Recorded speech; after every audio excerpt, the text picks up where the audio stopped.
One. Hello, everybody. Welcome to our Savor Second Tuesday. We have moved it to a bilingual virtual series that will be a lunch and learn going forward through the rest of 2020. My name is Bridget Espinosa, and I am a consultant for the Southwest Detroit Business Association. This series is sponsored in part by Comerica Bank. And we are very grateful for the support of all of our partners that we work with in Southwest Detroit and the city of Detroit to help us to be able to present a very packed agenda today. We are going to be moving, this normally is just from 12 to 1, but because we have additional hot off the press information about new laws from MIOSHA, we will be running from until 1:30 today. This is recorded. And we will be breaking it up into segments. So if you have to pop out, just put your email in the chat, and Maida will make sure that you have access to the Google folder that will house all of the different components of this video. So I'd like to turn it over to Mike Odom, Chairman of the Southwest Detroit Business Association. Thank you, Bridget. Muy buenas tardes a todos. Bienvenidos. Thank you so much for joining us today. Good afternoon. My name is Mike Odom. I am chairman of the board for the Southwest Detroit Business Association. I'd like to give a special shout out and welcome to our presenters today as we talk about MIOSHA updates. And also I'd like to give a special shout out to all of the business owners who are here with us today. As you're familiar with the Southwest Detroit Business Association, I'm sure you're familiar with the work that we do. Our priority is to support our Southwest Detroit business entrepreneurs. Those are small businesses, more than 1,700 across the Southwest Detroit area alone. So thank you today for joining us, and I'll turn it back over to you, Bridget. Thank you so much. So as I said, we will be running a little bit over, but I wanted to just introduce myself and my assistant, Maida Orozco. If you have any questions, I would strongly suggest you using them in the chat. We will be adding a whole bunch of links, so please kind of keep your chat open. There'll be all sorts of resources added there. We did a quick kind of round robin introductory portion at the beginning, but we would ask if you're interested in sharing your information, if you could please introduce yourself in the chat so that if people have specific questions, they would know who to direct that to, either in a private message to you or they could send you an email. So if you're willing and able to access the chat and would like to put in your private, your information, your name, your title, and your email address, any contact information.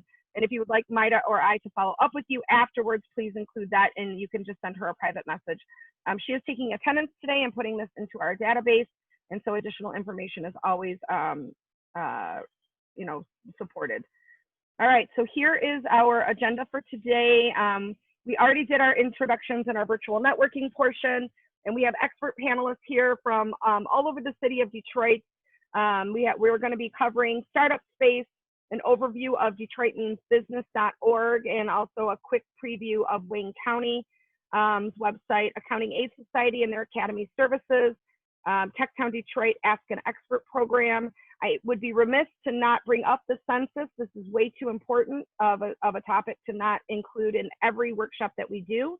At the end of our program, somebody from the council member Raquel Castaneda Lopez's office will be joining us as well, and we will be reviewing or doing a quick overview of the workshop they did yesterday, which was packed full of information. And the piece de response is the MIOSHA new laws for the COVID plan overview. We are extending our time today by an extra 30 minutes to be able to answer your questions and to dig in a little bit deeper into this very important and legal topic that all business owners need to know. All of this will be recorded, and we will be breaking it up into small chunks so that if you're interested in one portion of it, you'll be able to find that one portion. We will be doing a follow-up workshop with Tony MIOSHA on June 23rd. So if you want to mark your calendars right now for that, Maida, if you could put it in the chat as well. It will be the same Zoom link, and it will be June 23rd from 9 a.m. to noon. All right, so let's talk about startup space and the resources that they provide through NEI Ideas. Angela, you are up. Here is your slide. You're welcome. If we want to actually show the website, I can give you control so that you can navigate that if you'd like. Thank you, Bridget, and welcome everybody. Thank you for having me. Happy lunch, if it's your lunchtime. My name is Angela Williams, and as a Detroiter, I started working with Startup Space by solely fulfilling the mission, which is to help entrepreneurs and small business owners connect to resources easier. It can be pretty tough to start a business, which is why I truly support entrepreneurs through my work with Startup Space. So Startup Space was brought to Southeast Michigan through the work of the New Economy Initiative. And we started this work in 2019. And what Startup Space is a free platform for everyone in Southeast Michigan. Yes, all 7 counties. I believe it's 7, but feel free to correct me if it's not. I need to do that. Okay, no worries. Okay. So yes, so with my work at Startup Space, I'm connecting with different business support organizations throughout the city of Detroit to just get them onto the platform and to just show them all the tools that we have. So we have everything from a resource compass with over 200 resources there, a page to find funding, and a little bit more tools in that nature. But what I'm going to talk about today is the COVID-19 page. So Bridget, if you could show the COVID-19 page. Sure. You know what? I'm going to actually, Yes. do you have it easy for you to do? Because if you do, I can stop my share. Okay, I'm going to stop my share and go ahead and let you have it. Let me just, I'll share my screen. All right. Can everyone see this page? Yeah. Awesome. So in community with contractors of the NEI group like James Fegan and Tom Cherry, we created this Southeast Michigan COVID-19 resources page. So what this page is a layout of all the resources that one can use during this time of the pandemic. So initially what you should be drawn to in the top right-hand corner is the select language selection from powered by Google Tools. We are currently working on translating our website, but for now we provided this translator which can help you translate into all the different languages in the area. Also, we have grants and loan application links. This is updated whenever we get new resources and whenever there is an application deadline that passes. So as you can see, currently there are 7 in total. And it will grow as soon as we get new loan or grant application information. So the next panel is the First Step Resources. So this is where you can find Accounting Aid Society, Global Detroit, DCG, Build, and more. So all their pages that are dedicated to COVID-19 resources. Next, there's a panel for upcoming events. And this is where you can find links to Accounting Aid Society, the Michigan Manufacturing Technology Center, and upcoming SBDC events and more. And what my goal is always to do is to connect with the different resource providers in the community so that way you all can come to this page and think of it as a one-stop shop. And lastly, we have recommended resources. So this is 58 resources, yes. And this is something that we created, again, in conjunction with the community. So anything from NEI, such as their In Good Co campaign stories. So that way we can stay inspired in addition to getting resources to apply for funding, to look for upcoming events, resources, and more. And what I'm going to work on with Bridget is to help you all embed this site into your own web pages. So let's say you have a COVID-19 page that maybe you would like to have someone else update. What I can do is work with you to give you an iframe to drop that into your web page. So that way when this page updates, the page on your site will update as well. A good example of this is the In Good Co web page on the resources. That is a nice message. I wasn't ready for that, but there are a lot of things happening right now. But what I want to draw your attention to is the resources page. So what we've done here is to work with the NEI and Good Co team to give them the iframe. And with this iframe, as you can see, there is the embed of the web page that you just saw. So I'm willing to work with anyone who wants this embed on their site. And this is a way that we can help the community as well. And this entire COVID-19 resources site is powered by Startup Space, the platform. I didn't get into that today, but I'm happy to set up time to work with you all to talk about what Startup Space can offer. And what you can do right now is get an account. Again, it's free. You will have access to the COVID-19 page, and this website is startupspace.app. And my name is Angela Williams, and if you have any questions about anything that we talked about today or how to get the COVID-19 embed onto your site, I'm happy to help, and Bridget can help us connect, and thank you very much. Yeah, Angela, if you put all of your Yes, contact information in of the course. chat, and also the 2 links, I think would be super helpful if you could drop those Yes. into the chat as well. So thank you All so right. much Thank you. for that. And let me see where I am in my PowerPoint here. All right, let me go back to Zoom and start sharing my screen one more time.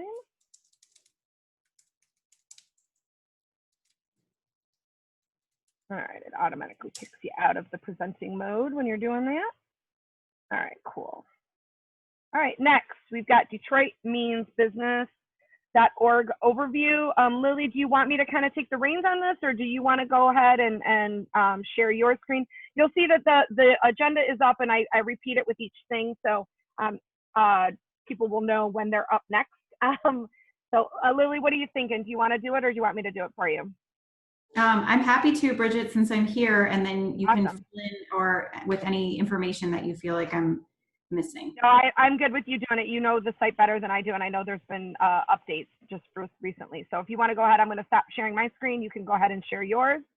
Okay. And I think I'm going to skip the Wayne County. Luz Mesa was supposed to be on with us today, and I was going to ask her to give us some updates, but I'm going to skip that one today. But Maida, would you do me a favor and grab the hyperlink from the PowerPoint presentation and put the Wayne County resource in the chat, please? So go ahead, Lily, it's all yours.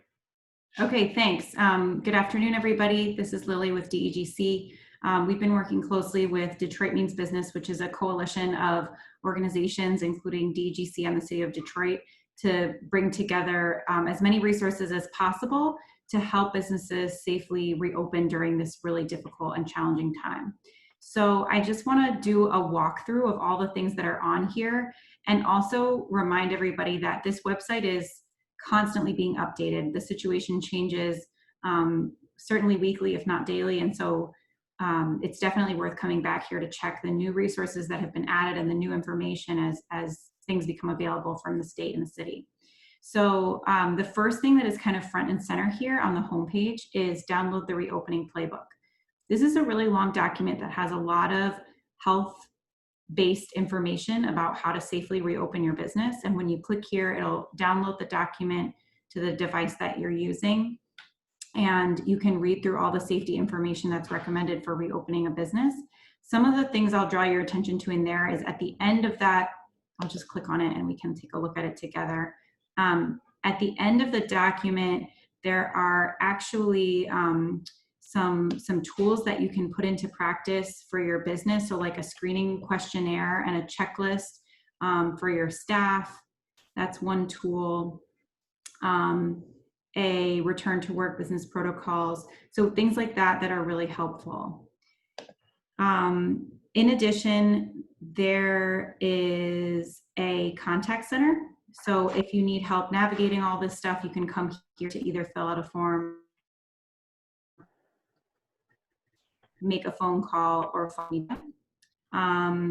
Latest news and events, and then tailored toolkits, which you'll also find here in the toolkit section. These are some sort of packages of information depending on the stage of business that you are in. So whether you are trying to survive the pandemic, reopen now, or sort of reimagine your business for the future, these are sort of packages of information. And again, they can also be found here. One of the sections that's important for every business to consider right now is financial resources. This includes information about PPP, which is the federal forgivable loan program. specifically for payroll expenses and other eligible expenses. If you have not yet applied for PPP and you're looking for assistance, you can request help with that here. And then we also have just added this searchable tool for finding grants and loans that may be eligible for your business. So this is a great resource to check out, and for any service providers that are on the call, could be helpful for you if you're working with somebody who's looking for some funding as well. And that's all under the financial resources section. In reopening resources, this is where you're going to find a lot of the health and safety info. So some information about wearing a face mask, staying 6 feet apart, the things that we all have ingrained into us right now. But I want to draw your attention to the bottom of this page, where again, the reopening playbook is here. The response plan template, this is something that I'm sure my friend from MIOSHA will be talking about, but it's a template for how to make a plan for your business to respond to COVID. And when you click that, it downloads something to your device, which you can open and fill in information for your business. I'll also draw your attention here to the reopening guide for retail businesses, which takes you through all of the requirements that the state has laid out that are required for a retail business. Those are all listed here. And then in the document, it goes through kind of how to make the protocols for your business. So we're going to go over all of this with Tony's presentation okay. about MIOSHA. So Great. Thanks. And apparently, and there's been some updates just since the 5th. So yeah. One more thing on the reopening resources that I think is really important to mention on this website is PPE suppliers. Do you have water or anything to drink? Anything to do a? Bridget, you're off mute. Sorry.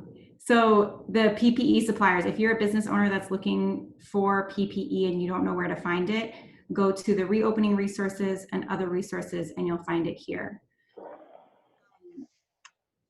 Also under here are reopening guide for restaurant and bars and the outdoor seating registration form and Open Detroit guide, which is if you're trying to use your sidewalk or your patio or your parking lanes or even closing off the street in front of your business, you can request that here. So again, all of those things that we just mentioned are under reopening resources and here are listed at the bottom of the page.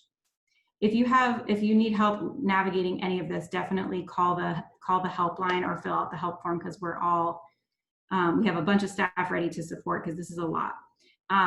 Expert guidance is really about technical resources for your business. So if you have questions about accounting and marketing and kind of the operations that you need to change about your business in order to be safe and compliant, this is the section to go to for all of that. So you have the option of requesting a one-on-one coaching session in the topics of accounting, human resources, sales and marketing, and legal. But then there's also a lot of webinars. So you can see here, there's a lot of recorded webinars and a bunch of things under each of those topics. So this is a very rich page with a lot of important resources about business operations. So I think those are the important things to cover. Again, on the home page, you'll find the help form and phone number if you need assistance. And because this is a group that has bilingual staff and audience and has interest in language access, the website can be translated by clicking this button right here. And the documents that are all sort of downloads that come out of this are all going to be translated as soon as humanly possible. So that is the overview that I wanted to give, and I will turn it over to Bridget. Thanks. Thank you so much for that wonderful preview. You did far better than I could have done. I was just basically like, here's all the stuff. So thanks for digging into that. So, we actually have more service providers on this call than we do business owners. But again, this is recorded and we are going to be breaking it up into small chunks. So that a very important part of Detroit Beans business will also be on there. Wayne County has also created an amazing resource page, and I would really encourage the Detroit Means Business team, Wayne County's economic development team, and startup space to work together, because essentially the three of you have created a very, very similar resources. And if we can embed all of those things with one click, that would be a tremendous support for all of your partner agencies that we work with. So highly encourage that. Lily, it looks like Tony put a quick thing in the chat for you that he'd like to connect offline to be able to help with some of the updates, since there was an additional executive order on the 5th, it looks like. So, all right, so I'm going to come back and we are going to talk about our two of our closest partner agencies that we work with almost daily, and that is Accounting Aid Society and their Academy Services with Maria Mendez, and then she's going to tag in Devin from Techtown and their Ask an Expert program. So Maria, if you want to just give us a really quick overview about what your services are. Do you have anything prepared? Do you want me to allow you to share your screen? Actually, what I'm going to do is a very quick introduction and presentation. Yes, I believe that most of the people who is here already knows that Accounting Aid Society is supporting small business owners. My name is Maria Mendez, of course, and I have a long time supporting the Southwest Detroit business community. And right now, what we are doing is with the Academy services that we are supporting them to actually getting a membership where we support them getting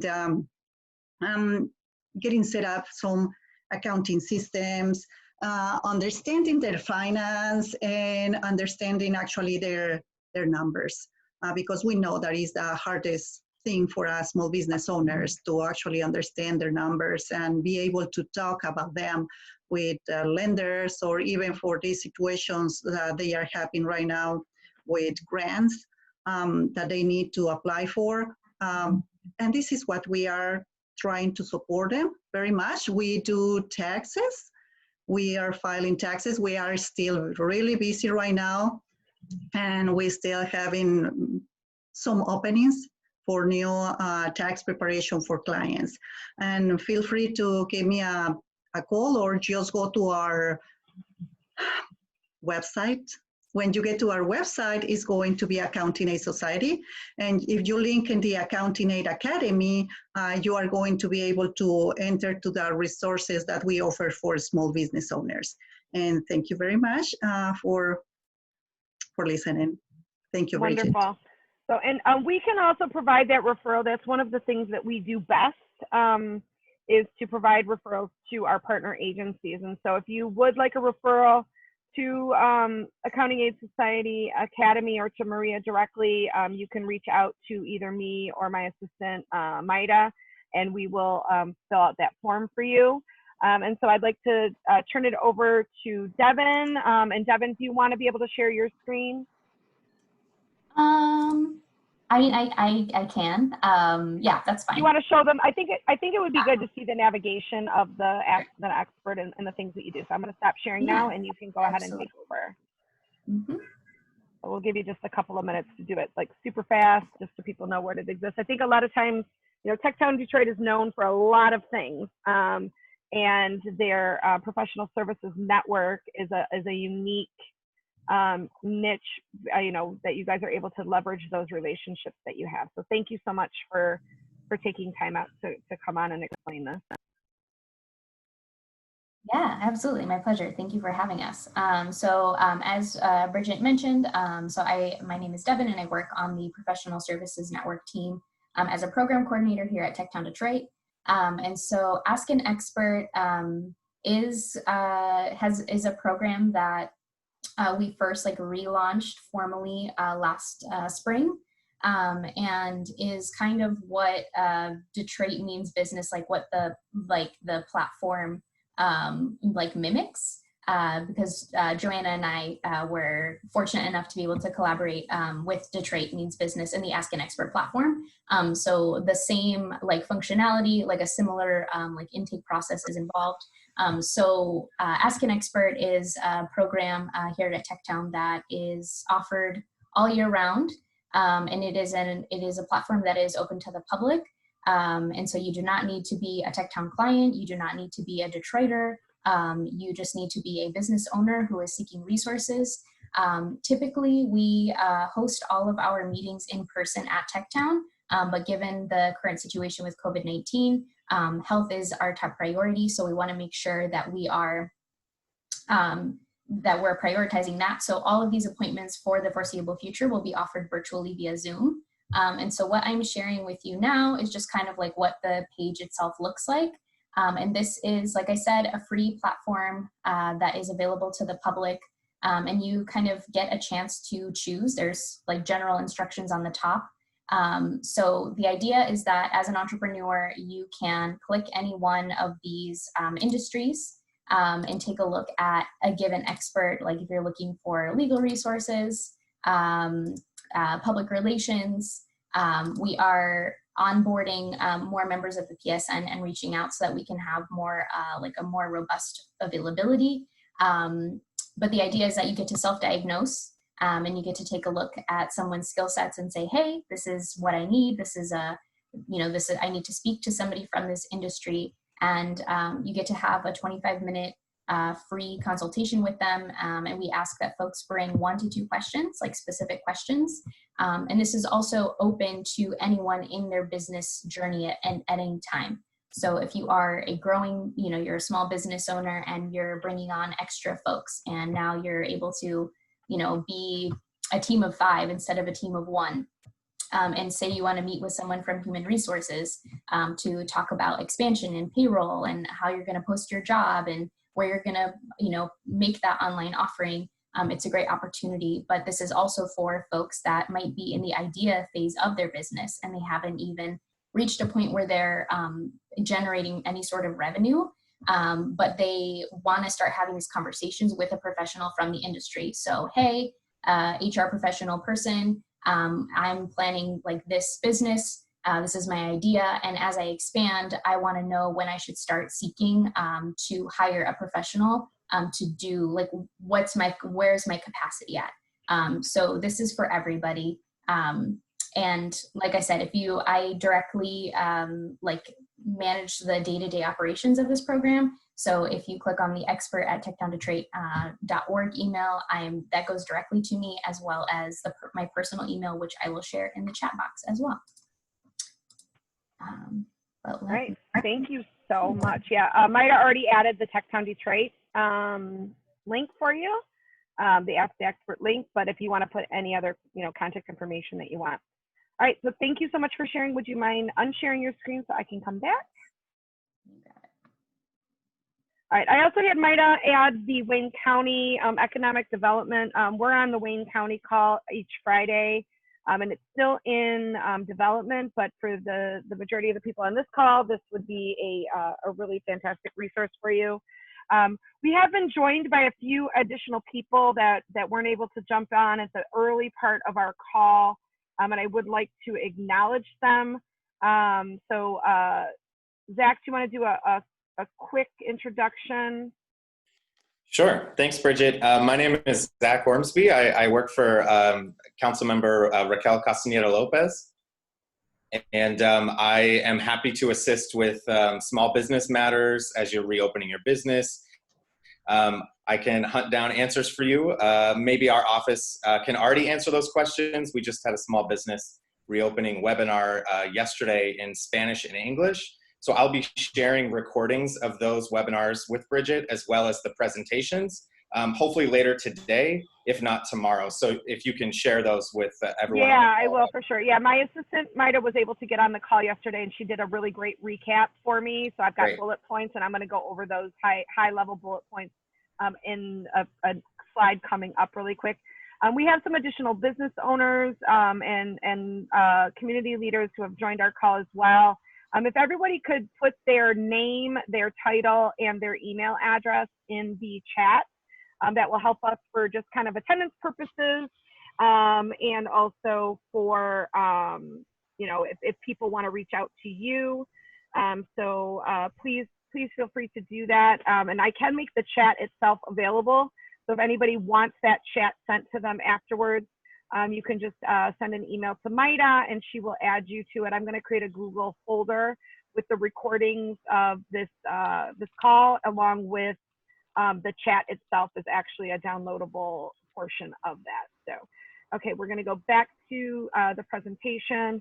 And I just want to thank Accounting Aid Society and TechTown one more time for all of their incredible partnership, not just today, but pretty much every day of the year.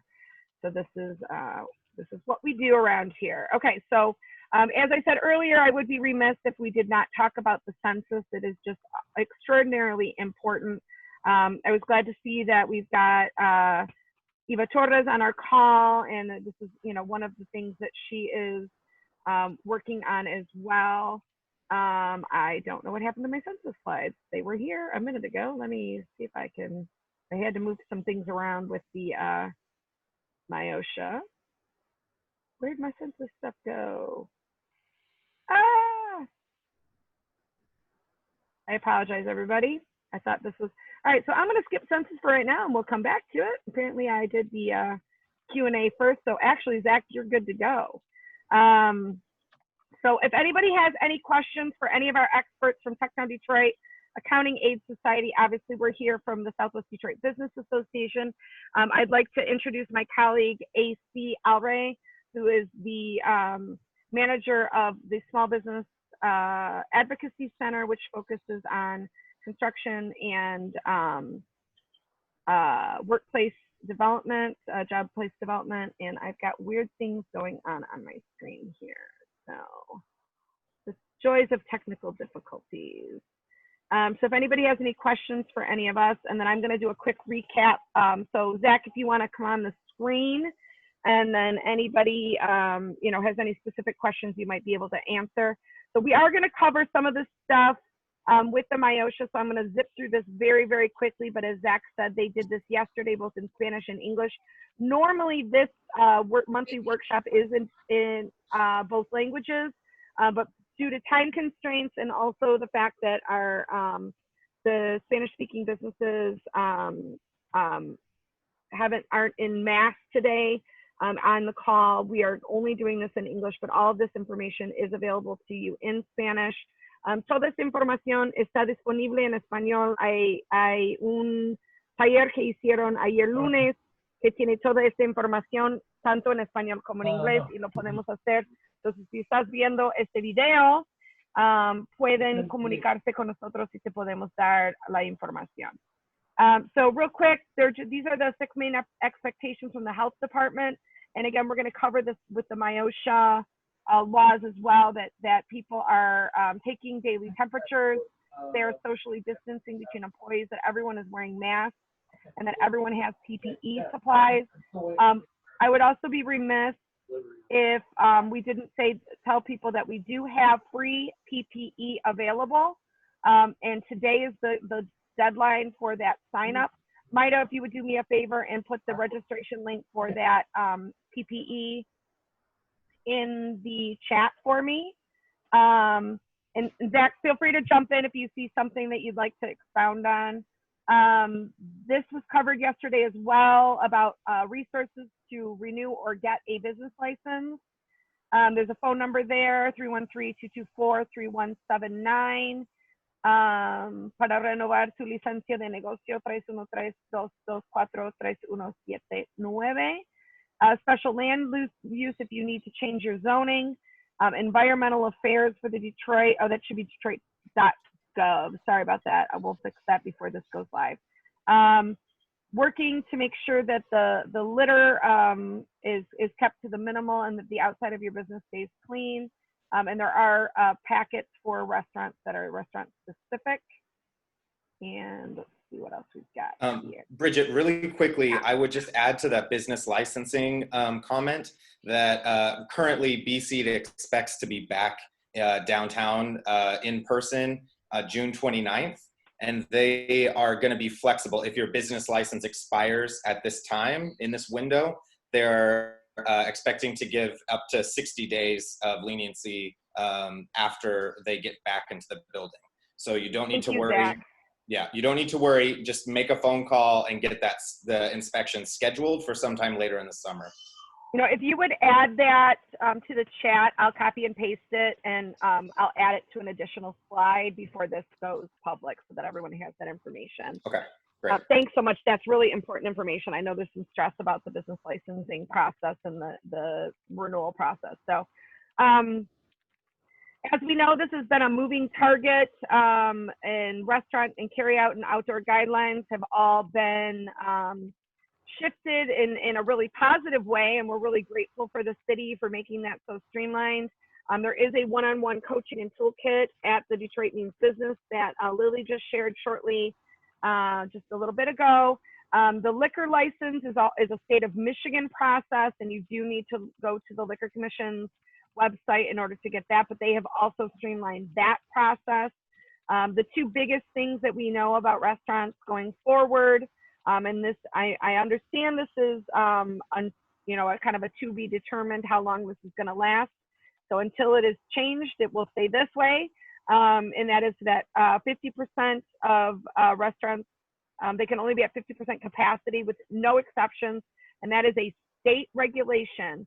A city regulation is that the city of Detroit can use 50% of their parking lot as dining space with a special permit. And that special permit can be found on the Detroit Means Business website, which we previewed earlier. So reach out to us if you have any questions about that. You can reach out to the DEGC, you can reach out to Techtown Detroit, you can reach out to the council member's office that you are related to, or specifically with, if you are in District 6, Council Member Raquel Castañeda Lopez, and Zach, who is on our call here, is our direct contact with the councilwoman's office. So anything else that you want to add, Zach? No, not at this time, but I'm happy to field questions as people, if they want to shoot me an email, I'm happy to chat. All right. Okay. So we are hitting that 1 o'clock hour, and I know Zach needs to leave, so feel free to reach out to him directly via email. So I would like everybody who's on the call here, it's 1 o'clock. We're going to do a quick kind of a roll taking, and I would like to know how many of you have done your census. So you can either put it in the chat, you can raise your hand, like literally if you're on video, you can say, you know, give me a thumbs up if you have that opportunity. Like I know sometimes people have different ways of doing it in their video chat. Okay, now the hard part is not getting people who show up for Zoom calls to fill out their census, right? I'm preaching to the choir here. So the hard part is to get our community that is disenfranchised, that does not feel that the census belongs to them, that it isn't relevant to them. So what I would encourage each of you, videos have tended to be the most actively shared and the most actively engaged with means of speaking to our community. Right now, in the age of COVID, we don't see as many people face-to-face anymore. We cannot do the meetings that we all have planned. So what I would encourage you right now is to take down this information, and Maida can put the phone number in the chat and the my2020census.gov in the chat. Create a 30-second video, post it on your own social media, text it or private message it to the most influential people in your network and the most disenfranchised people in your network.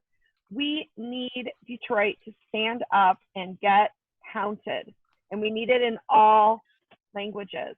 We need our immigrant community to explain the importance of this to others. It's absolutely extraordinarily important, and I could go on about this for an hour. I won't, but we have, you know, your options are to go to my2020census.gov, to call 1-844-467-2020.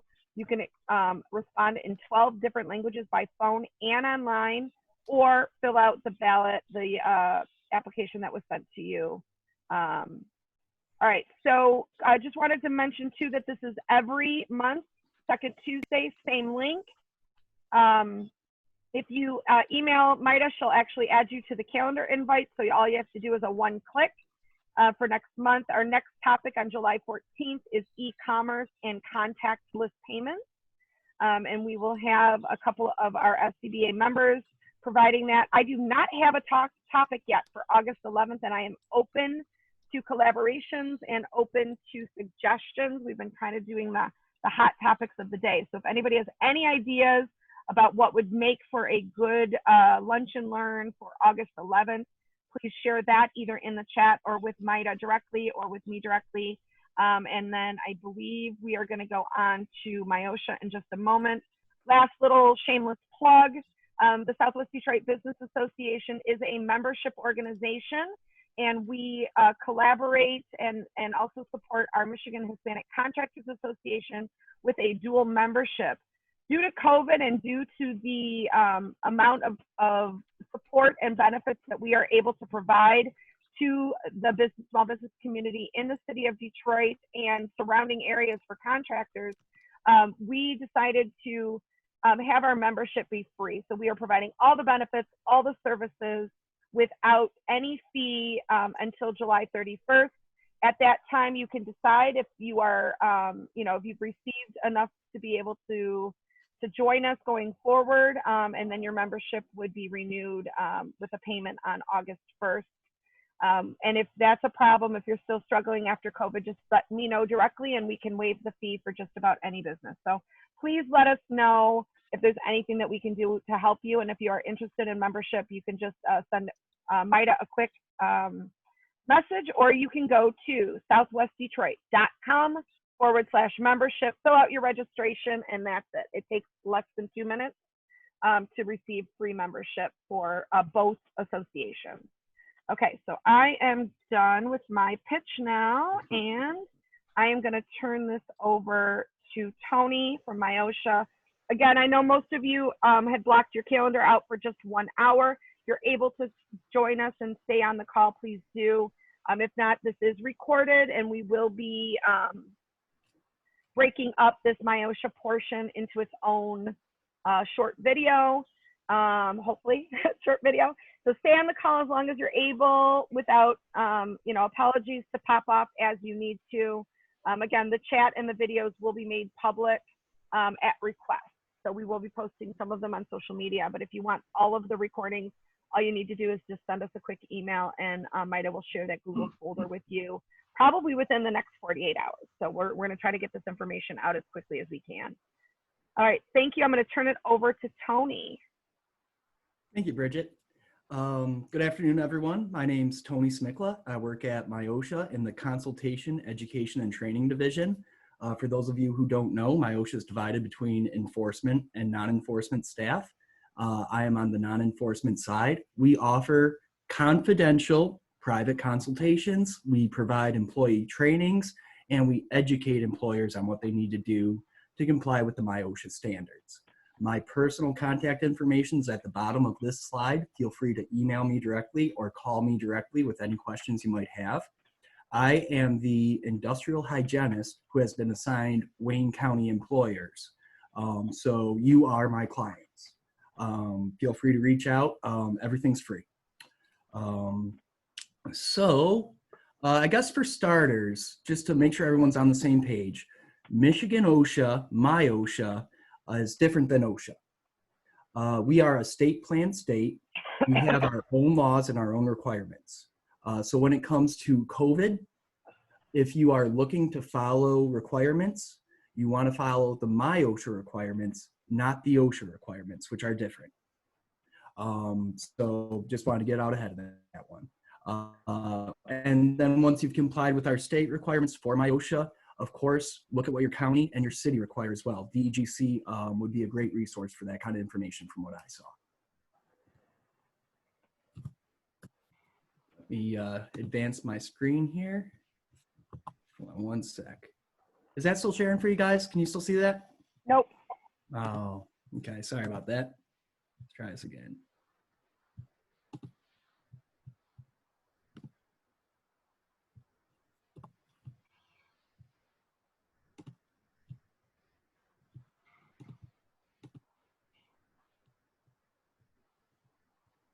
If you want to be able to go to different links, you have to share your whole screen, your desktop. So if you want to bounce back and forth between your PowerPoint and that, we'll be able to see everything that's on your computer then. So just a caution. Yep, so I'm sharing my desktop now. I'm in the PowerPoint and I'm presenting. Does that show up for you guys now?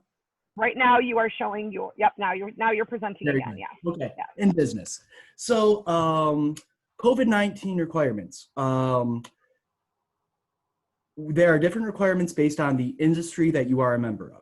All industries have the same common requirements, and then based on what your company does, there will be additional requirements that you have to follow as well.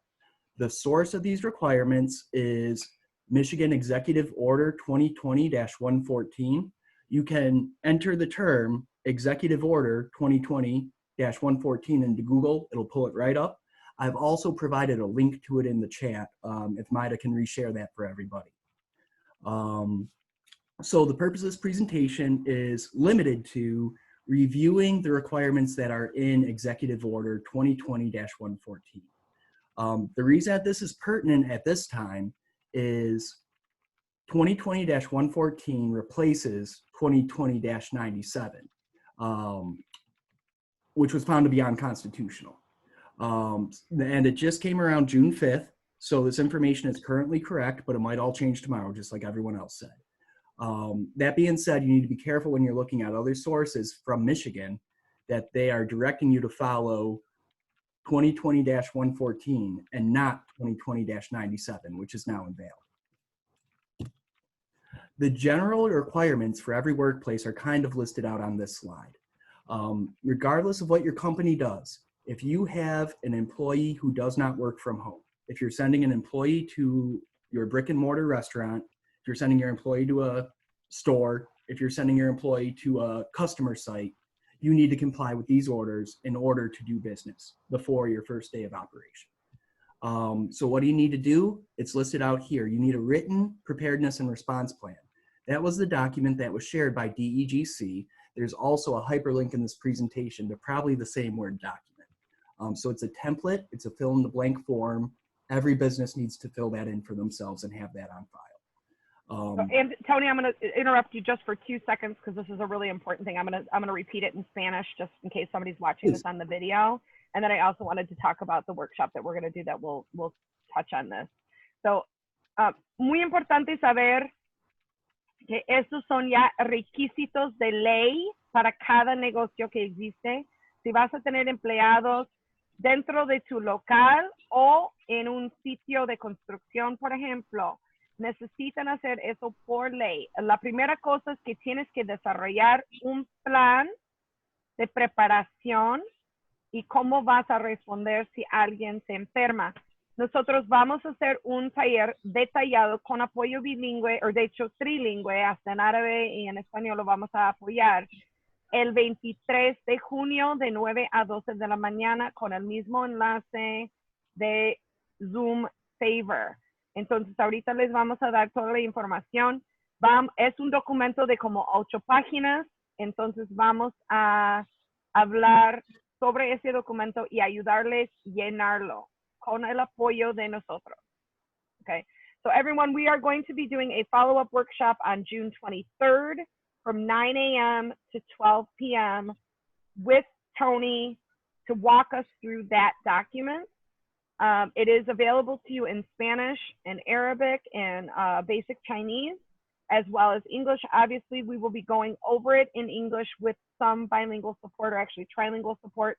I'll have my team, Arabic speaking and Spanish speaking team, on that call to support any business owners, and it will be a working workshop. So you want to bring your document, you'll be able to ask questions, get some support, and we'll be able to go through that step by step. That is why it is a 3-hour workshop. Please add that to your calendars. We can also do train the trainers on that. So those of you who are working with small businesses who would like to be able to support them, that would be also a great time for you to be able to come in and get all of the latest updates once everything else is reopened. So thanks, Tony. Go ahead. You got the floor for the rest of it. Okay, thank you. So everything that's on the slide you can use as a checklist. So just to run through them quickly, you need an on-site supervisor.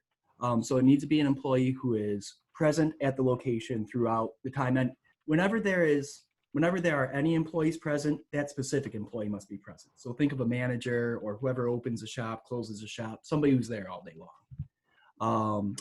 The type of training, the self-screenings, some of these, you will look to your county health department for what they require for these. Fortunately, you're all in Wayne County, so that'll be consistent as we hold our workshop. And I'm not going to go through each of these independently. We'll hold them for the workshop so I can get through the presentation, but these are the items that you would be looking at getting in place to reopen your business. All right.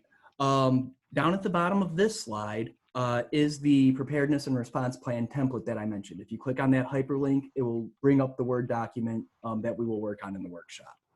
The plan outlines what's on the slide. These are basically what the plan does. You do a risk assessment. Your company will either be a low, medium, high, or very high risk. I would expect that the majority of companies on this call will be medium risk employers, but we can address that risk assessment for each of you. And then based on that risk assessment, it determines what you need to do for your employees. You know, whether you need to give them respirators, whether you need to give them face masks, things like that.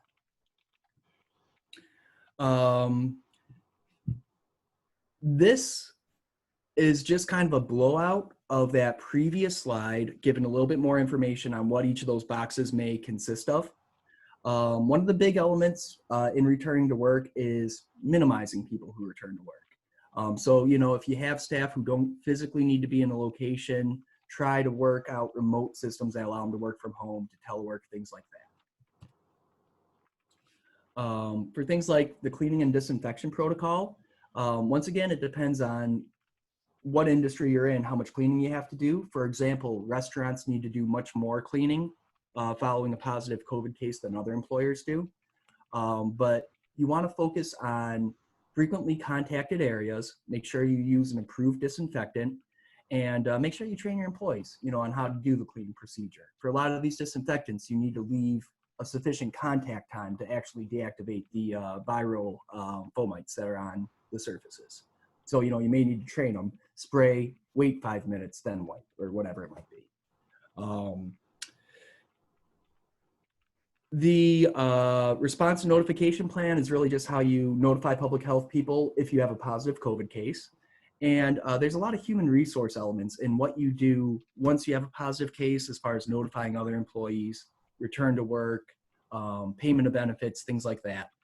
Some of those questions OSHA can't answer for you. You may need to consult with an attorney on those. One important topic is the general requirement of face coverings. At this point, the general rule is if you're an employee and you're working, you're wearing a face mask. The only exceptions to those are where you either step up the respiratory protection, so you're not wearing a face mask anymore, you're wearing a respirator, or it's pretty much absolutely essential for some reason not to wear the face mask. For some reason, the employee needs to have their face exposed to do their job. So those are kind of case by case. But generally, every employee needs to be wearing face masks when you guys go back to work. And if you can't maintain the 3-foot distance, so if you're within 6 foot, you need to wear the face masks. If you're within 3 foot, you need to wear a face mask and a face shield, which is that clear plastic hood that comes over your face to protect against flying parts. You'll see a lot of the construction guys wearing those. That's the first time I've seen that particular one. Is that an actual requirement? Yeah, like if you talk about like cashiers, for example. Yes. It would be impossible for a cashier. And what about waiters and waitresses? That'll be in the industry-specific stuff. Off the top of my head, I want to say yes, waiters and waitresses will be required to wear face masks. Okay, yeah, that's brand new information that nobody has seen yet.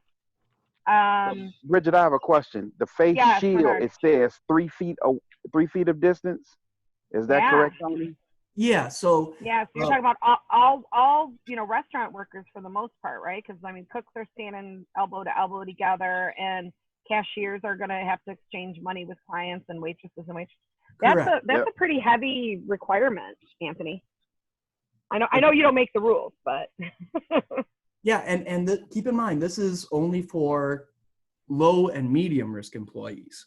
So Right. if you have, if you run a medical office, if you're doing dental procedures. Yeah, we don't even need to talk about that. I'm just literally thinking about our retail businesses, here in the city of Detroit that, restaurants and retail specifically, it's impossible for them to maintain 3 feet away because they've got to exchange money with their Take a customers. credit card, you're within 3 foot, right?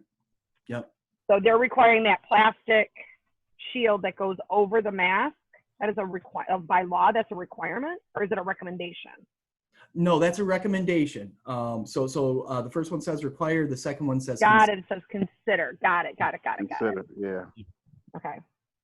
Yeah, sorry, they write these things. I don't. Yeah, I know. I'm preaching to the choir. I know that you're the one who has to explain their protective legalese, right? So Exactly. Yeah. And so this. Bernard, did you have anything else that you wanted to add or clarify on that? I was just looking at it from a construction perspective. The 3 feet caught my attention with the face shield versus the face mask. Yeah, and I'll hold any questions on construction until we address that industry. Sure. Okay.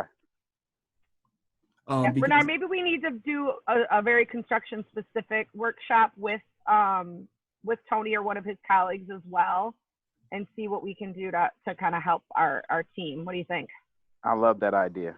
Okay, let's go get offline by tomorrow and let's see what we can do. Okay. All right. Okay, Tony, it's all you again. Okay. So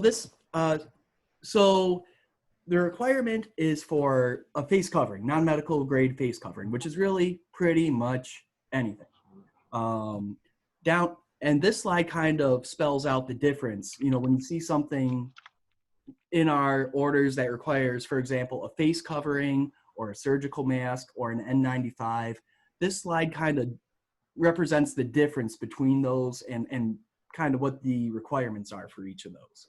So there's a lot of information on this slide. If you're in a situation where you need to step up from a face mask for some reason, if your employees need to wear N95s, talk to me, call me, email me. We'll make sure that you guys are up to speed on what that requires as described on this slide.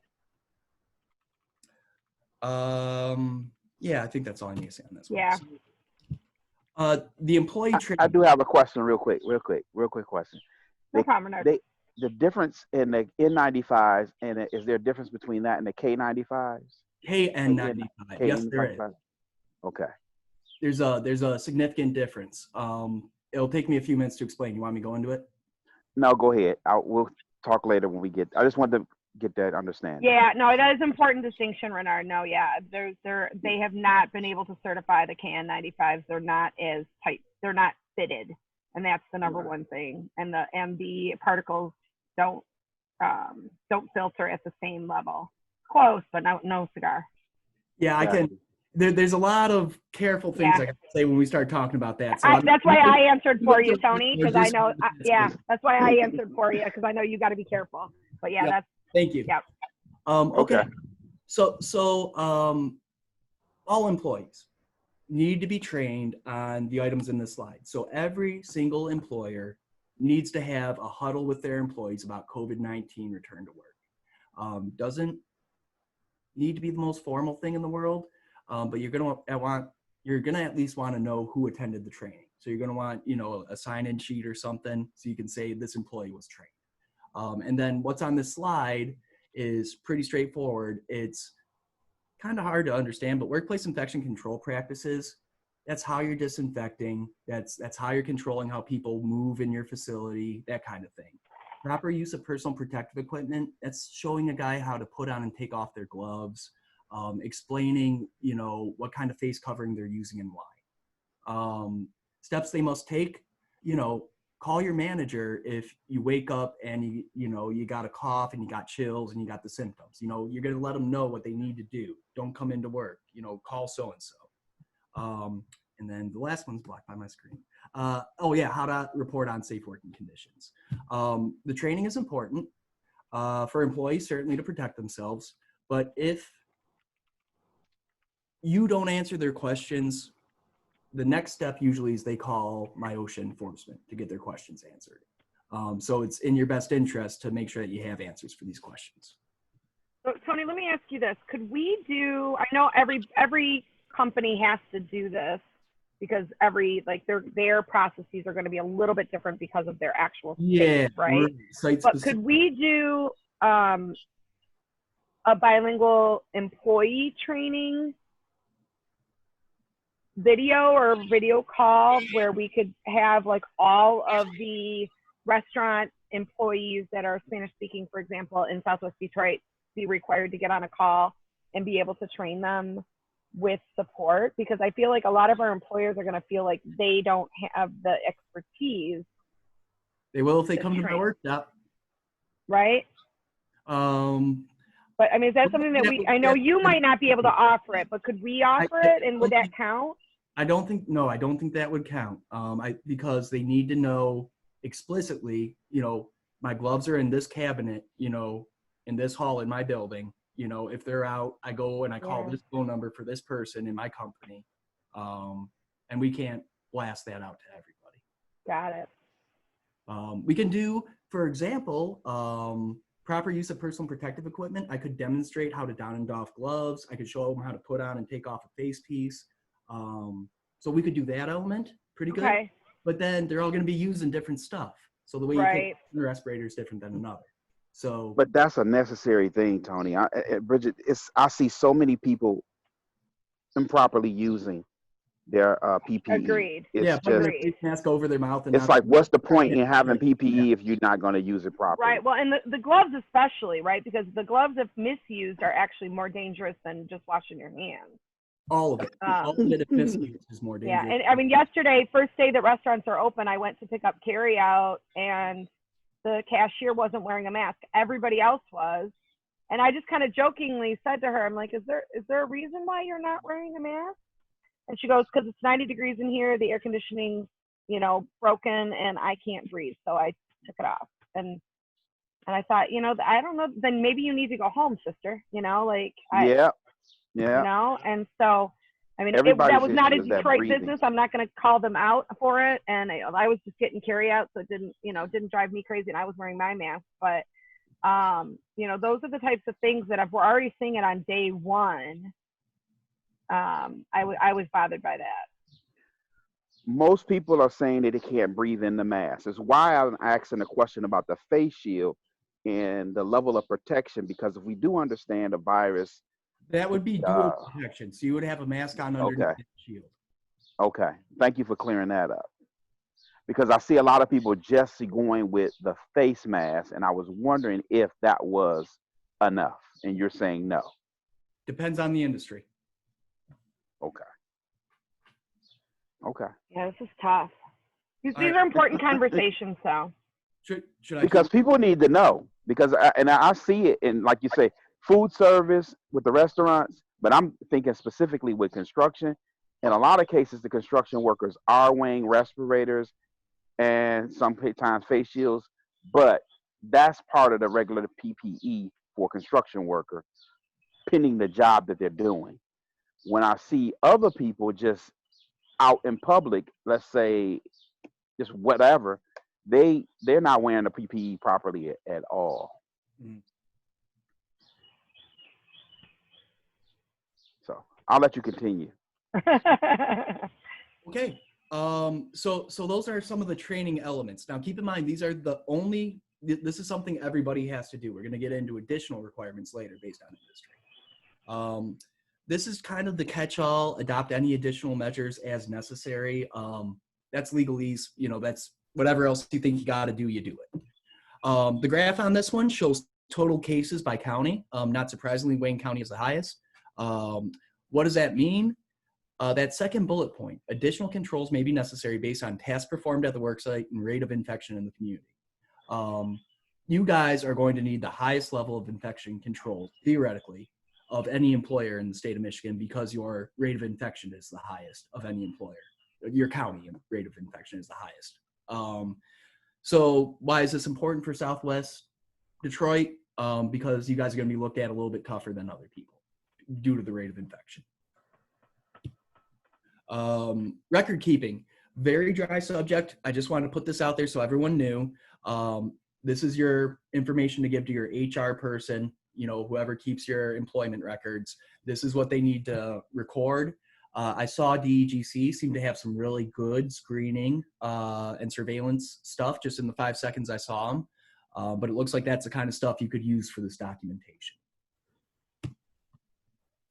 So I just want to make sure that this is clear, especially we are going to put this on video. We go back to that slide real quick. I'm going to repeat it in Spanish. It is by law required that every single employee get screened as they come into work every single day until we're told that's no longer necessary. And every employer must retain detailed records that they have done the daily screening, and every single day's daily screening must be documented somewhere, that they have trained their employees on all of these items that are required, and that if they have anyone in their staff that is has a confirmed case, they must report that to the local health department. Now, let me ask you this. Let's say, you know, somebody doesn't come to work because they're not feeling good and they go to get tested, they come back positive. What is the window of the employer's responsibility to report it if they've already, let's say we know that they went to the CHAS clinic and which is a reporting agency. Does both CHAS and the employer also have to report it? Yes. That was an easy one. Yes. Okay, these so are requirements. is it within like 2 weeks of them being in the building, or what's the window? I think the term is immediately, but we give 24 hours. I think if you look at 114, the exact language is report it immediately to the county health. So what I'm saying, like, what if they haven't been, like, let's say they go on vacation for 2 weeks and then they come back and they still haven't come back and they call in sick because they've got COVID. So are you still liable for them if they haven't been in your space for a period of time? Yes, if they are your employee, you are responsible for them. Now, keep in mind, these are confirmed COVID cases, okay? Right. So it's not, you know, they said they had a cough on the questionnaire. You know, they went to a doctor, the doctor said, you're diagnosed with COVID, you're infected. It's got to be a positive test. Yeah, for that 1K, it does. Yep. Got it. Okay. All right. Cool. So I'm going to just repeat this really quickly in Spanish. I wanted to make sure I understood it properly before I translated it. Okay. Eso es extremadamente importante que tú, si eres dueño de negocio, se requiere por ley que mantengas récord de 1C, el entrenamiento que hiciste para cada empleado, y que cada día de la 1D, cada día tienes que hacer la pregunta de cada empleado o contratista que entra a tu lugar de negocio, que con preguntas necesitas mantener esos récords para siempre. Y la tercera cosa, la 1K, es que si cualquier empleado o contratista a tu cargo tiene un caso de COVID-19 confirmado, tienes que reportarlo con el Estado para que, no con el Estado, con el Departamento de Salud del condado, para decirles dentro de 24 horas. Al saber, dentro de 24 horas lo tienes que reportar. Okay, so we need to make sure we get that health department number, the reporting number, out to anybody. If anybody who's still on the call has access to that and can put that Wayne County Health Department COVID reporting phone number in the chat, we'll grab that and we will publicize that. All right, thanks, Tony, for appreciating my questions here. I want to make sure Always that I have appreciated. Bridget, clarification. Well, we're kind of at a break here. It's 1:30. How fast do you want me going? You know what? I am good as long as you are. I have 7% battery on my computer, though. So if something happens, just go ahead. Just get through. Just go ahead and keep going. I'm going to take myself on mute and off screen so that I can walk up to a charger. But other than that, I'd like you to keep going if you are willing to do that. Yeah, I have a conflict at 2, but I think I can get through it by then. Okay, cool. We still have, 10 participants on the call, so I'd like to be able to get them through that. And this is kind of a train the trainer kind of a thing. Okay. So, all right, thanks. So this slide here, it's an OSHA document on the left, not a MIOSHA document, but those are still good practices. You can take those 10 steps to basically minimize the chances that you're going to have an infectious agent at your workplace. That OSHA control and prevention that's in yellow at the bottom is a good resource slide. There's also a massive resource slide at the end of this presentation that includes that as well. So we're going to start getting into, Bridget provided me with some of the major industry classifications of Southwest Detroit Business Association members, so I tried to go through those. There's a lot of other requirements for other businesses that I'm not talking about in here. I want to say there's 12 or 14 industries that have specific requirements, and I'm only doing 4 of them. Outdoor work, landscapers, electrical line workers, that kind of stuff. So if you're working outside, you're not going to be doing any gatherings, anything social. So if you're doing, for example, an outdoor yoga class and you can't get your yoga students 6 foot apart, you can't teach yoga. You are to limit in-person interaction. You'll see that constantly. Use your cell phone, use these Zoom meetings, use these WebExes. Provide use of PPEs specified as gloves, goggles, face shields, and face coverings as appropriate for the job task. What does that mean? It means that if you don't have flying chunks of stuff coming at your face, you can get away with a face covering. If you do, you're going to need, a face covering and a face shield. That's what they mean. Do a PPE analysis, see what you need to protect your workers from. Limit shared use of tools and equipment. This one, there's a lot to unpack in it, but this is where you can really start to make a difference. Try to limit how much your employees drive in one car. If they need to drive in one car, drive with the windows down, try to wipe it down, the door handles at least, after they're in it. Try to give them their own set of equipment to use. Don't let them pass a jackhammer between 6 employees. Try to have one employee do all the jackhammering that day, whatever it might be. And then when you're done using the stuff, disinfect it. Same thing as mentioned earlier, 60% IPA or any of the EPA registered disinfectants will work great for you. When we're talking about clean and disinfect, you want to give them a wipe down. You want to get the dirt off them. Then you want to disinfect them. If you disinfect them first, you're only reaching the top layer of the dirt, right? So you clean, meaning get the gross soil contamination off the thing, and then you disinfect. 2-step process.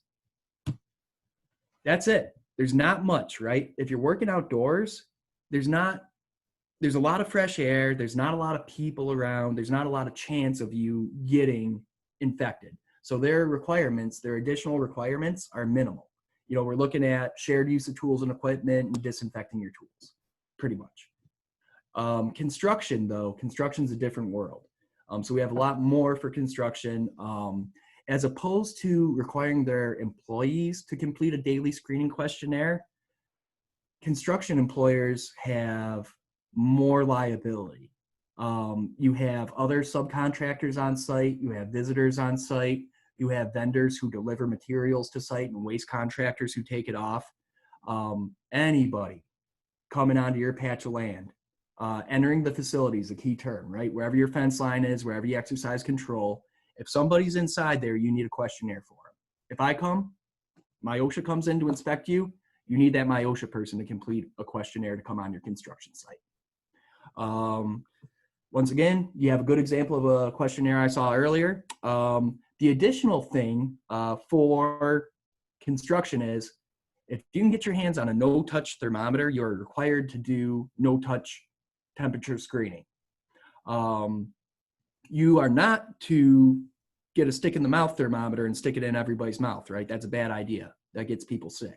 But if you can get a no-touch one, as they complete the questionnaire, as they enter the site, you temperature screen them. If anyone needs guidance on that, we can have a separate conversation. We can talk about good, efficient protocols for doing temperature screening. So that is not a requirement. You do not have to take everybody's temperature. Employers have to take temperature screen. The only reason it's not a requirement for construction is they don't think everyone can get a no-touch thermometer. Correct. They thought everyone could get a no-touch thermometer, everybody would be required to do it. So it's highly, highly, highly recommended if you can find it. Yes. So if you can find the equipment, it's highly, highly, highly recommended. However, it is not a required protocol. Yeah, At this time. No-touch thermometer, you can still go build a building, right? So it's, requirement, maybe not exactly a requirement. Okay, awesome. Just wanted to clarify. Worksite entry points. A lot of construction already does this. You don't want people walking onto your construction site, but create a dedicated entry point, and that's one, not two. One entry point for each site, if possible. That's where they do their screening. That's where they do their temperature, collection. And then you need to indicate somehow who's been screened. So if you don't have a good sign-in system, if you have a large site where the guys don't know each other, for example, you got to start figuring out some kind of badging, wristband. It says stickers on here, but keep in mind, MIOSHA doesn't always like you putting stickers on hard hats. So think about maybe getting some of those concert bracelets or something. Something that is visible, a guy can wear, but it doesn't, interfere with his PPE. Quick question. If we have a lot of our clients are very small construction companies, right? So they may have 3, 4, 5 employees. If you have a small company and you can easily keep track of who's been screened, is that a requirement? You have the sign-in. Yep. If you have the sign-in, they screen, they signed into the site. I know everybody by face, I think that'd be pretty good for a supervisor. Okay. I just wanted to double check that. You're pushing it though, so always be careful when you walk those lines. Okay, fair. Personal protective equipment. Soiled face coverings, I guess. Soiled means they got dirty. Okay, if a face covering gets dirty, you get rid of it. Even if it's really reusable, if it's a cloth one, the governor's order doesn't really protect employers adequately if employees are asked to wear a cloth face mask, go home, wash it, bring it back the next day. You are to give them disposable face masks for their use. That's the goal.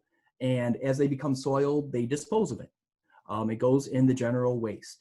It's not medical waste. It's not biological waste, unless it's coming out of a healthcare setting with known COVID patients and it might be contaminated.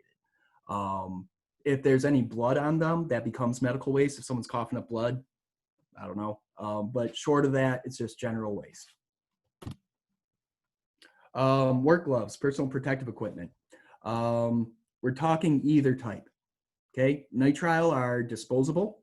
They're cheap and they rip. And if you are doing the wrong construction task, they can get caught up in something. They might be able to hurt you. They're not flame resistant. There's a lot of issues with them. If you can get away with nitrile, if your guys aren't being exposed to heat sources, things like that, where they need work gloves, if they're not in a laceration hazard area, nitrile's fine. Keep in mind, if you do have those hazards, you're going to have to give them the properly rated stuff to protect them against. So in that case, you'd be looking at the work gloves there on the bottom there, right? High congestion areas. Anywhere people gather, we want to eliminate the reason that they gather there. So you control how people move on your site. Construction employers are already pretty used to this, but look at elevators, look at the porta potties, look at the contractor's trailer, look at anywhere the guys like to hang out, the shady spot that has a couple chairs in it. You got to eliminate those. It's going to be very unpopular. So if, for example, you have one elevator, if you're working in a building, you're working on the 8th floor of the building, you got to take the service elevator up. It's the only way to get up there. You got to have some kind of policy. The elevator's 12 foot by 6 foot, 2 guys in the elevator at a time. I know it's crazy, but that's what we're looking for here. So that's what you're doing. If you can't get the spacing done, look at barriers. If you can't get the barriers done, look at personal protective equipment. Worksite. I have a question, Tony. Yes. Yeah, that was heavy. Because one of our issues, the elevator, you said 12 by 6. That's a big elevator. Yes, a big elevator. Yep. And you have to make. No, most elevators aren't that big, and this is where my question is going. So, you said 2 people. Was that the correct ratio for that space? Great question. It's the easiest ratio. You can get more if you do more stuff. It depends, right? So I got an elevator that's 6 by 6. Are you telling me that 3 or 4 people can't get in there? Well, I think you can get 4 people in there if you set up a lot of protective controls in place. So we might need to go offline with these specific scenarios. I don't know that in a recording. You know, we're really going to have to walk. Okay. Tony, I don't know if you, because Bernard doesn't have his title on his thing, but he works for the city of Detroit. And so these questions are extraordinarily important for even just the Detroit City Hall to go back to business. And I'm sure that Bernard is thinking about that piece of it, not just our contractors. So I'll show everybody how to get some help from Tony at the end of the presentation. Yeah. Okay. Sounds great. Sounds great. Thank you. Thanks. Worksite, sanitation, and hand washing. Those are 2 different things, right? Hand washing is a part of sanitation. Sanitation includes disinfecting of the facility and tools, and also the toilets and stuff like that. A lot of people haven't considered you need to find exposure routes for enhanced cleaning. So sure, doorknobs. Everyone touches a doorknob. We're going to wipe down all the doorknobs. Bathrooms. Bathrooms are major. If someone has COVID, they use the toilet, they flush the toilet. That's a major exposure route. So you got to, enhance clean your bathroom, stuff like that. So, you can look at the items that are on the slide for those types of elements. I would recommend everybody kind of uses what's on the slide. Worksite notification. HIPAA is tricky. If I were to pick a co-presenter for any of my presentations, it would be a licensed attorney who specializes in employment law and human resources. I never know how to talk about this stuff. You need to, without telling somebody who was a sick person, tell people that they were exposed to a sick person. Does that make sense? So that's basically it. You need to come up with a contact tracing kind of type mechanism where you know who's on your site, you know where they're going, you know who they're in contact with, so that if they report that they were diagnosed, you can then go back through your records, find who they were in close contact with, and notify them that they were in close contact with a confirmed COVID patient X amount of days ago, or whatever. And they cannot share the name of that person. I'm going to punt on that question. I don't think you can. I don't think you can. If you're asking my opinion, I don't think you can, but I'm not I don't think you can either. You just need to tell them that one of their coworkers has it and that they just need to go get tested. Yeah, you guys might want to find another resource for that kind of question. No, I appreciate that. I know it's a tough one. Yep. Okay. Multiple work sites, very common in construction. You got a guy, he does concrete core drilling. He drills 6 holes at 5 sites in a day. He can't do that anymore. You have designated staff per project site. Necessary movement, we're talking about things like getting supplies there. You have to have movement to get the load of bricks to build the wall. What you don't need is he's a little bit better at his job than the other guy, so we're going to give him 2 half days and the other guy 0 days. You got to give each of them a half a day, one of the sites. That's the kind of restriction of unnecessary movement that we're looking for. We are looking to have employees assigned to 1 site if possible. Material delivery, keep in mind material disposal as well. Stuff comes in and stuff goes out. You got to have protocols for minimizing contact with people who deliver, right? You got something for me, set it down right there and go away. Somebody brings me food from Grubhub, they leave it on my front porch. That's how your construction site's going to operate to the extent possible. Also, you know, you have a designated, like almost a shipping and receiving person. You know, only one person interacts with these vendors. It's not your subcontractor, it's one designated person for the site. Okay, this slide's on everything, stay updated, everything changes. Retail stores. Retail stores also have very significant requirements, enhanced requirements. First of all, you have a duty to your customers as well as a duty to your employees. So in addition to all the stuff you do for your employees, you need to put a sign on your front door. I saw DEGC had one of those, informing them of what you're doing, right? What your change of practices are. Follow the arrows, one-way traffic, 5 people in the store at one time, whatever it might be. And if it's on your front door, I think you're pretty much covered under this. It says pamphlets as well. I don't think I would go that route unless I had to. But yeah, it has to be kind of evident prior to them entering the facility or when they enter the facility, if that makes any sense. You can't have the sign against your back wall. You need to have it on your front door. This is different than information I saw in one of the other presentations today. Your occupancy requirements through MIOSHA are based on your square footage. So to the extent that these conflict with Detroit requirements, you got to comply with both to the extent you're able to. So this is the state requirements. You know, it basically draws a line between 50,000 square feet and less and 50,000 square feet and more. I saw 50% in Detroit. I want to say 50% occupancy. That's for restaurants. That's for restaurants. Okay, so retail's 25. So this is, restaurants. That was specific. That particular site was specific to restaurants. Okay, good. Thank you. Yeah.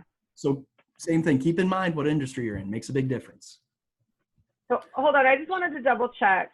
So just so that I can make sure this is clear to our, because we had given something. We had seen the 5 people per 1,000 square feet, but now I'm seeing this as 4 people per 1,000 square feet. Yeah, so I don't know if that got updated in the governor's order from 97 to 114, but that is accurate. That's a correct number. That's interesting that they made it more strict. Okay, so like grocery stores and stuff are still required to keep at a 25% total occupancy. Yeah, I would say grocery stores are retail. Yep.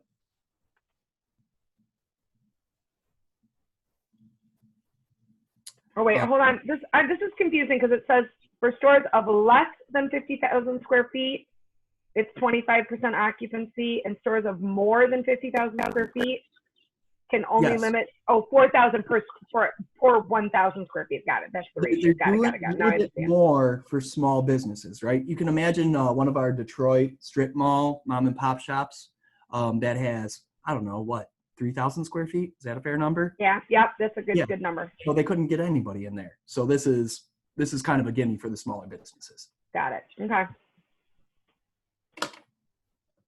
And then of course, this bottom note, if you're retail, you got to have hours for limited personnel, which affects profitability in my opinion. So that is a requirement? Yes. For stores 50,000 square feet. Oh, if it's over, got it. So it's a big store. Okay. So yeah, that does not qualify. Got it. It's a sub thing. Okay. Got it. Okay. That works. Okay. So the sign at the store entrance, these are a couple items you can put on it. I would assume those are in the DEGC document that I saw. Customers have to wear face coverings. That's not in 114. I want to say it's in 115. I could have that number wrong. But if you leave your house underneath one of the governor's orders, you have to wear a face covering. So that's what this is talking about. It's not an employee obligation, it's a customer obligation. Employee training, cashiers cleaning between customers is a big one. You have to train your cashiers on how to clean between customers and how to manage symptoms. What do you do if a customer comes up coughing up a storm? You know, what's your company's procedure? You need to train all your employees in retail on that. Oh, I don't know what my picture was on this one. Notify employees if the employer learns an individual. Okay, yeah, so you're unlikely to find out that a customer or supplier had a COVID case. You know, I wouldn't think a customer would contact the store. But if you do find out, if you do know, then you need to make sure that you tell your employees, is what this means. Notification's a pretty low standard. I mean, you can just tell them. All right, let's see what we got here. I'm sorry, I'm clicking through these slides. I'm trying to move my face. No, you're good. You're good. Don't worry about it. This is important stuff, but I know you're trying to, I mean, we're pushing our 2 o'clock hour here, so. Yeah, I gotta, okay, workplace control. I knew you had an hour's worth of stuff here, Tony. I told you this would be a whole other hour. I wasn't wrong. Yeah. Okay, so we'll just skim through these. We're just gonna get through the presentation. I'm not gonna read each of the slides to you, but you have to put in plexiglass barriers. You have to come up with ways that your employees can protect themselves.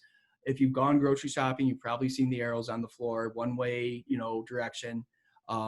That's for all retail. So even the small people need to start doing that line marking thing. If you can't do the lines, or if some better options than the lines are, wait in your car till we text you. That's what my dentist did. They texted me when they were ready for me to go in. Always think about seniors and those with disabilities. Make accommodations if you can. Here is the OSHA guidance. Just a couple more things you can do, as far as providing with tissues, trash receptacles, all that, using drive-through instead. Just a couple more ideas you can incorporate if you want to. These are tips, not required. These are retail industry specific resources, and restaurants and bars are my final industry section. Restaurants and bars have the highest requirements, higher than construction, higher than retail. This is a flow chart for opening a restaurant. It's pretty straightforward, but it's not that useful because the first thing is are you in line with state and local orders, and it doesn't say what those are. But the links here are very useful. These are all live links. You can click on them, open them, and they let you know, once you know what you have to do, it's a work through of, am I ready to open yet? A lot of restaurants are doing takeout and curbside. The OSHA guidance is still effective underneath MIOSHA guidance. And in fact, we really advocate for it if you're able to go to carry out instead of in-house dining. 50%, okay, limit capacity to 50%, 6 feet of separation between parties or groups. Don't have a waiting area, call them when it's time. And any self-serve buffet, anywhere where people stand in line, right? Anywhere where people line up and wait for a minute, you want to get rid of that. We have a lot of different levels of food service in Detroit, a lot of different models of dining. So, you kind of have to be creative and look at what your process is. Similar to retail, put signs on the doors. People don't need to wear face coverings while they eat. That's pretty self-explanatory. You can't get food through a face mask. But it's one of the only exceptions to public face masking right now in Michigan. You don't need to wear a face mask when you're at home. You don't need to wear a face mask if you're in a restaurant and you are prepared to start eating, right? And you don't need to wear a face mask if it's going to cause you to die or suffer serious health effects. And that's about it. Those are the only exceptions I'm aware of. If you're just outside walking or something like that and you're not in contact with other people, you should have your face mask available, but you don't need to have it if you're exercising outside or if you're going for a walk in your neighborhood. I have not read the non-MIOSHA governor's orders as closely, so I take a look at 115 more closely to answer that question, but I think you might. I think the rule might be it's either when you leave your home and you can't maintain 6 foot, you wear it. Right, that's what I understood. Yeah. So if you're outside walking by yourself or with a family member, you don't have to have it. Okay. You should have it with you. I don't know off the top of my head. That's okay. I just wanted to double check that. Gloves and face coverings. it's tricky. When you get into FDA food safe procedures, you have to make sure that your PPE is good enough for the FDA. You know, so restaurants, for example, may have issues if their employees bring cloth face coverings. The FDA may not be happy to see those cloth face coverings on cooks and servers. I don't know. We did have a question about servers wearing face coverings. According to this slide, they are required to wear it in the dining area. So that's at all times in the dining area. And I would certainly point out that they would still be required to wear it if they're not able to maintain the 6-foot distance, which in all restaurants, I think, I'm not sure I could name a restaurant where you could keep 6-foot distance. So pretty much, yeah, they wear them. Train on protection provided by face coverings. You'll see a lot of things like that. That's the question that Renard kind of had, which is how good are these? How much do these actually stop stuff getting through? Cloth face coverings, anywhere, no one knows, anywhere from 0 to whatever. But N95 respirators, you know, those are actually made to stop stuff coming through. So that's the kind of training that you need to give your employees. Food safety health protocols. Those are the new thing for retail. A lot of the disinfectants that you could use in other settings, you probably can't use in a restaurant. Once again, I don't know exactly what the laws are about FDA approved stuff, but I know that some of the disinfectants are things you don't want to get on food. So I know that ServSafe is offering free classes right now. Okay. So we have been encouraging our restaurants to retake their ServSafe. Yeah. Post-COVID, right? So it's a little bit different. And hopefully those things are covered in that class. Right. And if I was a restaurant owner, this slide right here is probably the one that's scariest to me. If an employee shows symptoms, right, a cough following a fever, I mean, the definition's here, but if they have symptoms, you need to close your restaurant immediately. That's not a diagnosed COVID case you close. That's symptoms. So this is kind of scary to me. It seems pretty tight, but this isn't present in any other industry. This is only restaurants. But if your employee complain, you know, I'm not going to read you what this says, but basically has a new cough after having a headache and chills, you got to close your restaurant, and then you need to perform a deep clean consistent with the guidance from the FDA and CDC. That's expensive. That's an industrial facility cleaning company. Yeah, it's really expensive. We looked into it, you know, before opening on the office, and it was in the, you know, thousands of dollars to do. Exactly. Yeah, and these are maybe small restaurants that have already had a terrible time, you know, paying bills. Right. Right. So this one's pretty tough. You know, restaurants got it tough right now in Michigan. So we still have a few people from the city on here, so I would like to suggest, Renard, if you can just kind of put that feather in your cap, so to speak, and think about that in reserving some funds, that maybe that might be something that the city could help support and encourage restaurants if they need that deep cleaning because an employee has shown symptoms. Maybe that's something that the city could find some funding for going forward, at least for the next few months. Something to think about, something to throw out there at your staff meetings and your grant meetings and things. Yes. I just hit 2 o'clock. I'm just going to wrap things up. If it's all right. You're good to go. Go ahead. Okay. So that was it. That's basically the end of the presentation. My contact information, my personal information is on the first slide. Our company information, I guess you could say, our MIOSHA information is on the second to last slide. Or excuse me, the last slide here. And basically, you need to do a request for consultative assistance. If you want me to give a presentation like this, or come talk to your people, or do some extended answering of questions for you, or help you develop your workplace plan, that is You can call that 517-284-7720 number. There's a link on all of these resource pages. It says request for consultative assistance underneath MIOSHA resources, the fourth item down, request for consultative assistance. You can click on that and you can just fill out a form online, and that will also get you a CET consultant to help you out. These resources are awesome. Use the AIHA returning to work guidelines first. Those are the best resources I have.